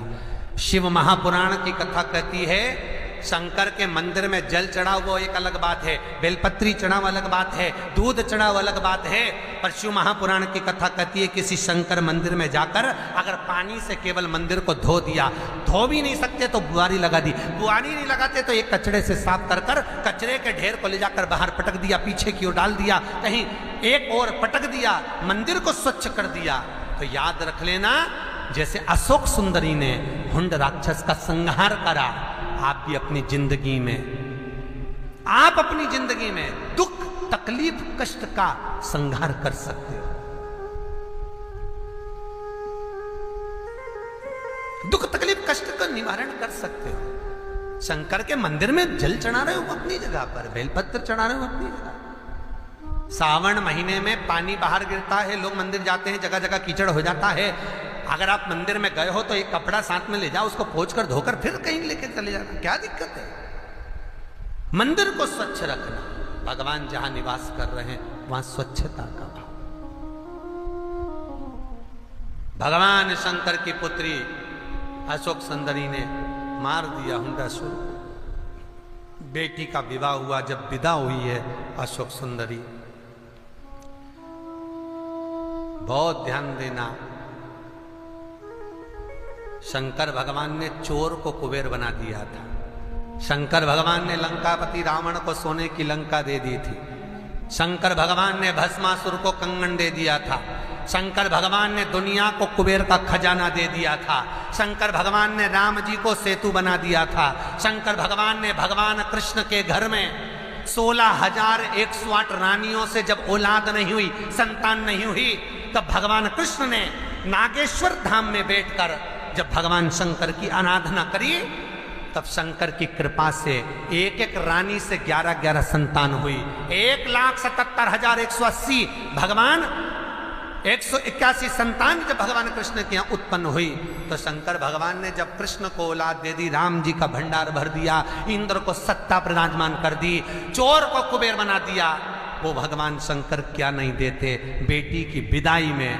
पर शिव महापुराण की कथा कहती है कि शंकर भगवान मृत्यु लोक के देव हैं, इसलिए पृथ्वी पर रहने वाले की जो दशा होती है, शंकर उस दशा में रहने वाले हैं। सब उस दशा शंकर भगवान ने अपनी बेटी की विदाई में क्या दिया है। शिव जी पार्वती से कहते हैं कल अशोक सुंदरी विदा हो रही है।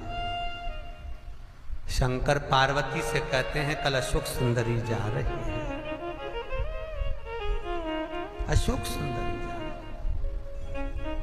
कल अशोक सुंदरी विदा हो रही है। शिव जी कहते हैं पार्वती तेरे पिता ने तेरे को कुछ दिया था क्या? पार्वती जी कहती है मेरे पिता ने मेरी विदाई में मेरे को जो आभूषण पहना कर भेजे थे, वो आभूषण मेरे पास में रखे हैं। शिव जी कहते हैं वो तुम्हें बेटी की विदाई में दे देना चाहिए। माँ खुद के लिए अगर रकम बनवाती भी है ना, तो ये विचार कर कर बनवाती है कि मुझे ये बहू को देना है, बेटी को देना है। 2-4 बार मैं पहन लूंगी, बाकी की बहू बेटी। माँ का वात्सल्य देखिए, माँ की करुणा देखिए, माँ का प्रेम देखिए।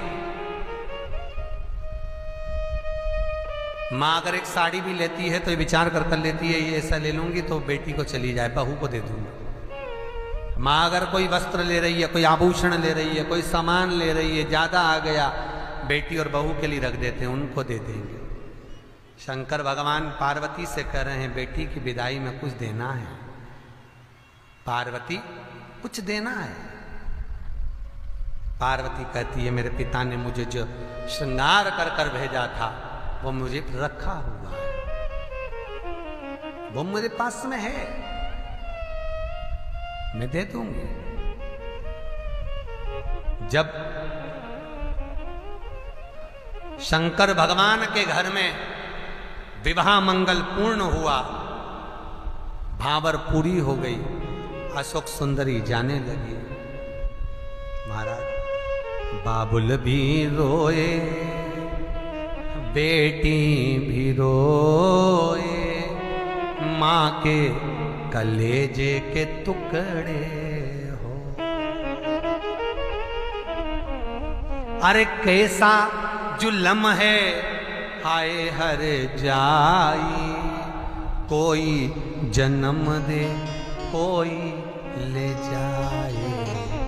बाबुल भी रोए, बेटी भी रोए, माँ के कलेजे के टुकड़े होए। पास में बिठाकर मेरी माँ पार्वती सुंदरी अशोक सुंदरी का श्रृंगार कर रही है, साज सजा रही है। लाडो जा रही हो, दोनों कुल की मर्यादा निभाना है आपको। मां को देखकर अशोक सुंदरी की आंख में आंसू आ गया। मां, एक वृक्ष से पैदा किया है तूने मुझे तो लगता था कि वृक्ष से पैदा करने वाली को कोई पालेगा कैसे। सबको मालूम है बेटी को जाना है, फिर भी पढ़ाते हैं, लिखाते हैं, उसको अच्छे से रखते हैं, सबको मालूम है जाएगी। अशोक सुंदरी कह रही, मां पेड़ से प्रगटी हूं, दूसरे घर जाना था, तेरी करुणा में तूने कमी नहीं रखी है मां,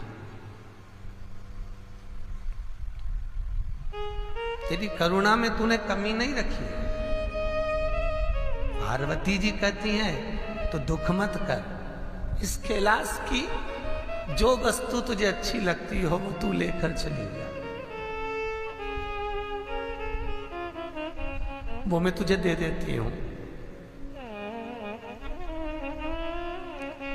अशोक सुंदरी कहती है, इस कैलाश की सबसे सुंदर वस्तु मेरा पिता है।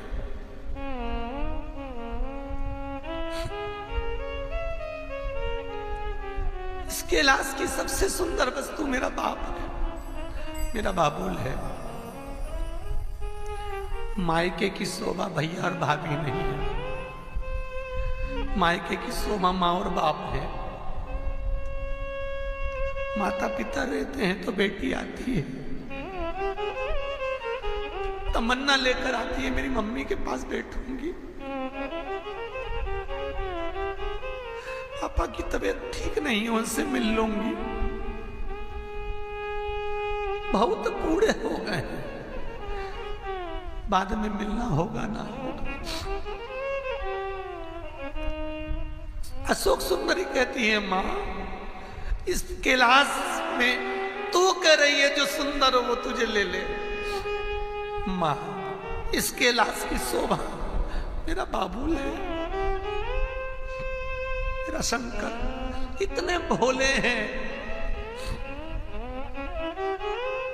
इतने भोले हैं शंकर। मां कन्यादान के समय पिताजी कह रहे थे, मेरा मन कर रहा है तेरे साथ चल चलूं। पिता को ये भी नहीं मालूम है कि बेटी के घर नहीं जाते। बाबुल कह रहा है, मैं चलता हूं तेरे साथ। नंदी को सामने खड़ा करा, बेटी का हाथ शंकर भगवान ने अपने हथेली पर रखा, नंदी पर चढ़ाया,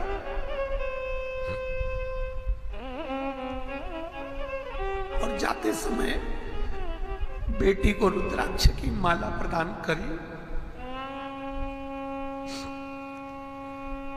अशोक सुंदरी जा रही थी, बाबुल को पलट के देखा,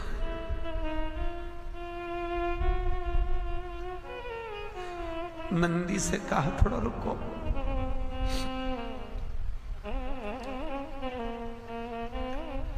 नंदी पे से कूद गई,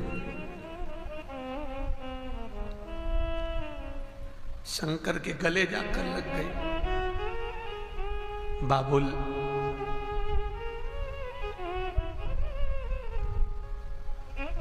शिव कहते हैं तू सुखी रहे।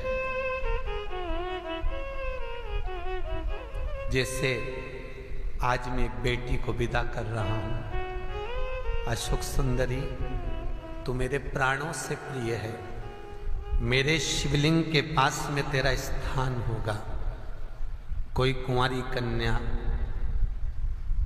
उस अशोक सुंदरी के स्थान पर भी अगर पूजन करती है, मैं उसको बेटी के तुल्य रखूंगा, कभी दुखी नहीं देख सकता। अशोक सुंदरी के जीवन में सुंदरता बनी रही, सुख बना रहा। इसलिए हम आपको बार बार कहते हैं, अशोक सुंदरी का स्थान मूल है। बाबुल क्या दे सकता है?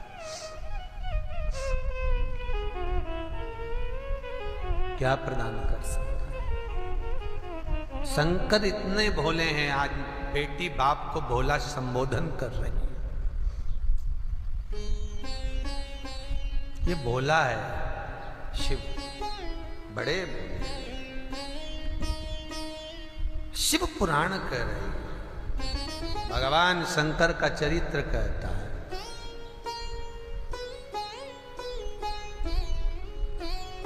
शिव को विश्वास से जीता जा सकता है।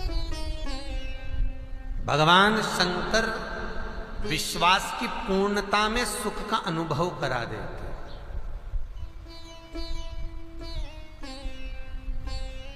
चरित्र आया शिव महापुराण का, ब्रह्मा जी से कहकर सृष्टि खंड को बढ़वाया। ब्रह्मा जी ने जो सृष्टि की रचना करी है,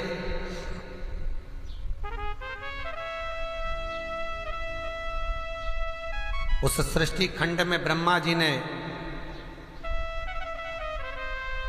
हृदय से दक्ष को, मनु शत्रुपा को, तानपात प्रियवत कन्या देहूति प्रसूति आकुति को प्रकट किया।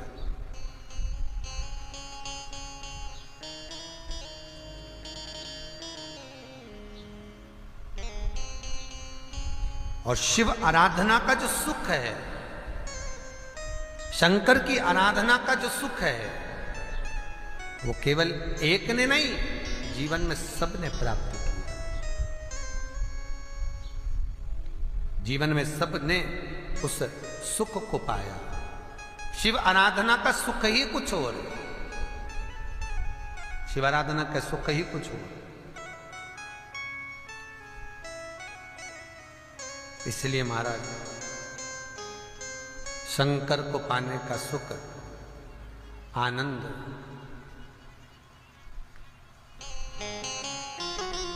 कि तेरे रंग में रंगा हर जमाना मिले।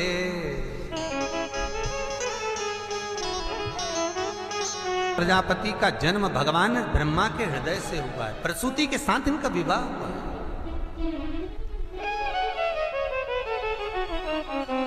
और भगवान दक्ष प्रजापति की यहाँ कई कन्याओं का जन्म हुआ, पर बाद में दक्ष प्रजापति ने देखा कि मेरे पुत्रों को देवर्षि नारद ने सत्संग में लगाकर रखा है, भजन में लगाकर रख दिया, तो सोचा पुत्र नहीं पुत्री एक और चाहिए। मां जगत जननी जगदम्बा से विनती करी, मेरे घर में एक बेटी का जन्म और हो जाए। स्वयं दुर्गा भवानी जगदम्बा स्वयं कहते, स्वयं भवानी मां कह रही हैं, स्वयं जगदम्बा कह रही हैं, अरे दक्ष,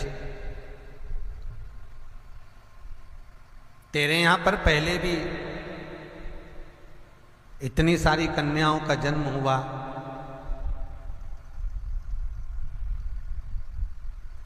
और फिर तू कन्या मांग रहा है वापिस क्यों? दक्ष प्रजापति कहते हैं, मां, बेटा एक कुल को तारेगा, बेटी दो कुल को तारेगी, बेटी दीजिए।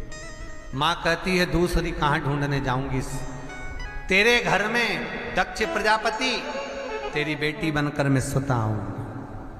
माता प्रसूति के गर्भ से सती बनकर जन्मी थी मां,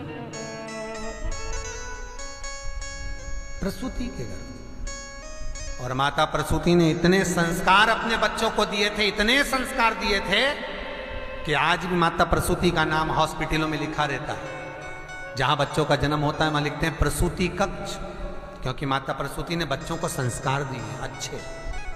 और फिर निवेदन है, हीरो की गाड़ी बाद में लाना, पहले हीरो जैसी औलाद को सुधार लो। हीरो की गाड़ी के चक्कर में रहोगे तो ये हीरो बिगड़ जाएगा। हीरो की गाड़ी लाऊं ने, हीरो की गाड़ी लाऊं ने, ये हीरो को तो सुधारो पहले।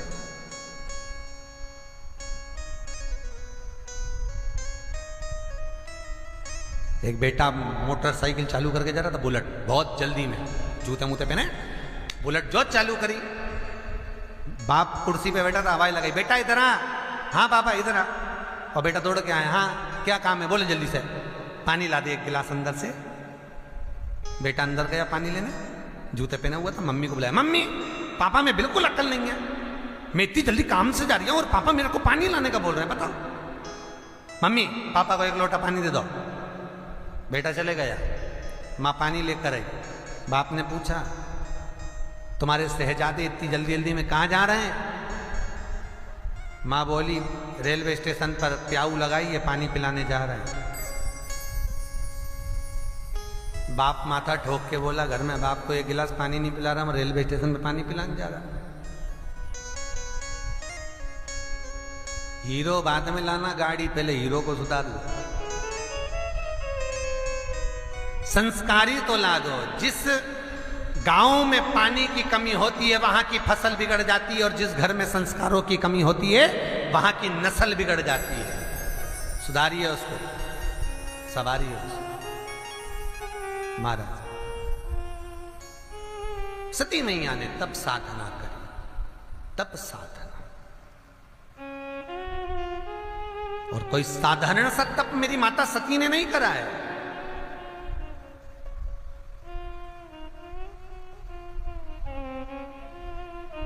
माता सती ने जो तप करा, जो साधना करी, वो सुख देने वाली थी महाराज।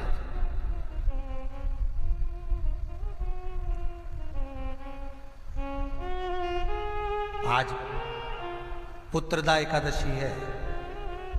माता सती ने जो तप करा, जो साधना करी, वो सुख देने वाली थी महाराज।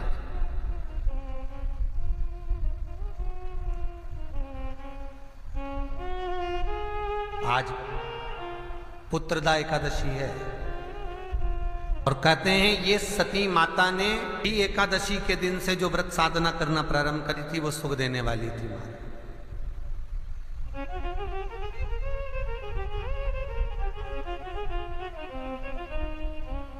पहली बार माता सती ने भगवान शंकर की आराधना आज ही से चालू करी थी। निवेदन है आपसे भी, आगे वर्णन आया, सती मैया ने भगवान शंकर को पाने के लिए बहुत तप साधना करी, और तप साधना के फल अनुसार, तप साधना के फल के अनुसार भगवान शिव को प्राप्त करती हैं माता सती। समय बीता, दक्ष प्रजापति के यहाँ सती का शिव के साथ विवाह हुआ। समय आया, दक्ष प्रजापति अपमान करे भगवान शंकर का। शंकर भगवान उसी समय तप में लीन हुए। यज्ञ करा दक्ष प्रजापति ने, सबको बुलाया, शिव को नहीं। सती माता उस यज्ञ में गई, जलकर भस्म हुई। वही सती माता हिमालय राज के यहाँ पार्वती के रूप में विख्यात हुई, और पार्वती के रूप में विख्यात हुई। माता पार्वती घोर तप करी, भगवान शंकर का घोर तप करा, और उस तप साधना से भगवान शंकर को माता पार्वती ने प्राप्त किया। घोर साधना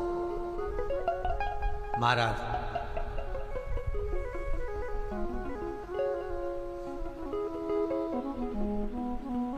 कई लोग कह रहे थे गुरुजी से बोलो हमारे को रुद्राक्ष, और रुद्राक्ष आज आया नहीं, हम लाएंगे, आपको दर्शन जरूर कराएंगे। 2-4 दिन कथा है, आपको एक मुखी रुद्राक्ष का दर्शन श्रावण में अवश्य कराएंगे। दूसरा, कई लोग कह रहे थे रुद्राक्ष हमको लेना है, गुरुजी के पास मिलेगा। नहीं, हमारे यहाँ कुछ नहीं मिलेगा, हमारे यहाँ रुद्राक्ष वगैरह नहीं मिलता है। ओरिजिनल रुद्राक्ष लाइए, प्रेम से लाओ। उस रुद्राक्ष की परख कैसे करना है वो हम कल की कथा में आपको वर्णन जरूर करेंगे। और रुद्राक्ष का पानी शंकर भगवान को किस स्थान पर चढ़ाएं कि घर में संपदा की कभी कमी ना हो। कोई व्यापार में अगर धन डूब भी गया है, पैसा चले भी गया है, तो आ जाए, उसके लिए रुद्राक्ष का पानी। और कौन से रुद्राक्ष का जल शंकर को समर्पित किया जाता है वो अपन कल की कथा में लेंगे, आगे बढ़ेंगे। भगवान शंकर की आराधना माता पार्वती जी करी है, गौर तप करा भगवान शंकर को पाने के लिए, गौर तप। और उस तप साधना में माता पार्वती और शिव का मंगल विवाह हुआ है। बड़े भाव और आनंद से भगवान शंकर दूल्हा बने। हमारे यहाँ कहते हैं दूल्हे को बना, बना मतलब शादी में पहले से गाते हैं 8 दिन पहले बना जी बना जी बना जी, और दुल्हन को कहते बनी, बनी दुल्हन को कहा जाता है।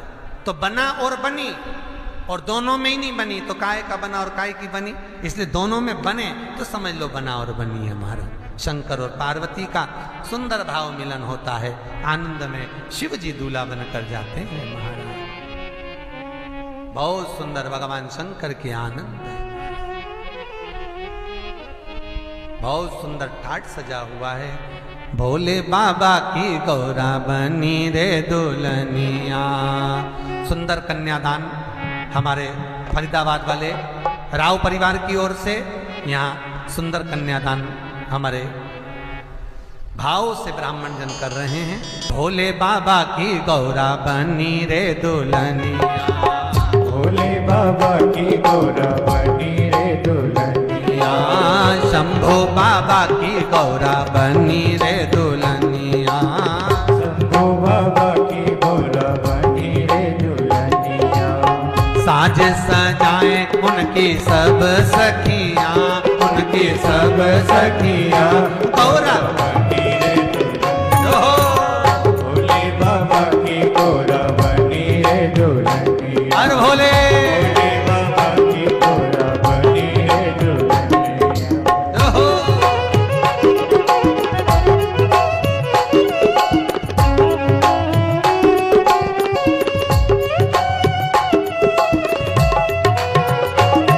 ओ नंदी जी पे चढ़ के देखो भोले बाबा आ गए रे।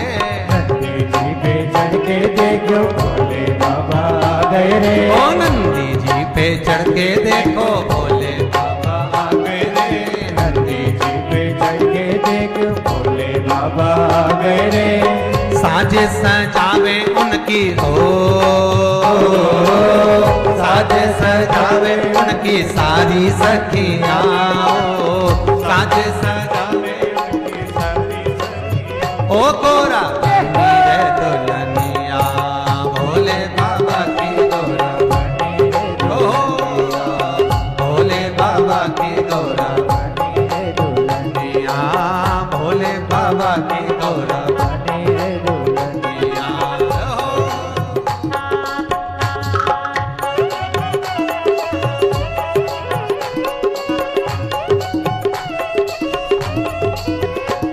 ओ नंदी जी भी चलता चलता पूंछड़ी हिलावे जी। नंदी जी भी चलता चलता पूंछड़ी हिलावे जी। नंदी जी भी चलता चलता पूंछड़ी हिलावे जी।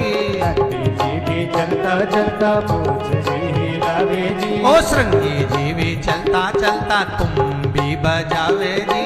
श्रृंगी जी भी चलता चलता तुम भी बजावे जी। ए भूत उड़ावे सारी राखड़िया। ओ भूत उड़ावे सारी राखड़िया। गौरा बनी रे दुल्हनिया। भोले बाबा की गौरा बनी रे दुल्हनिया। भोले बाबा की गौरा बनी रे दुल्हनिया। भोले बाबा की गौरा बनी रे दुल्हनिया। भोले बाबा की गौरा। हर हर महादेव। भगवान शंकर की कृपा से शिव और पार्वती का मंगल विवाह होता है। बड़े भाव से कल की कथा में सती चरित्र की ओर आगे बढ़ेंगे।